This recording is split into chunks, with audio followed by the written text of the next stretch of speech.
Kivo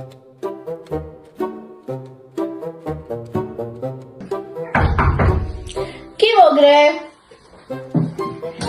Marica, to si ti, simo hodovamo. I tak, Kate, to ti je sve kaj ima novo pre nami. Uglavnom, kaj bomo mi danas kuhale? Ja sam danes za obed mislila jednu pravu maneštričinu. Kaj je to? Pa maneštra, kobasice, fažol, pašta, sve skupa smišano. Aha, mi velimo čušpajz. Čega? Dobro, ja bom onda narezala krumpir. Če? Krumpiri. Rabe nam krumpiri. Pa to sam i rekla. Ne li si, rekla si krumpir. U nas je krumpir.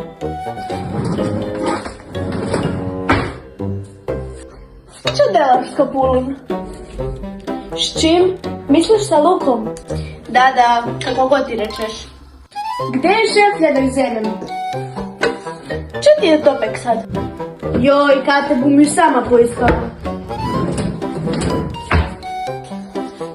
Ajme, si zavidana. To ti je kacolić. Joj, Kate, vi tu na otoku samo zmišljate reči. Tu mi još tako smrdi. Ajme, Marice! Malo gori! Brzo! Brzo mi pomoć! Maje! Joj, jesam ti rekla da moraš španjski mešat. A dobro, pozabila sam. Morala sam poći vidjeti će novoga na Instagramu.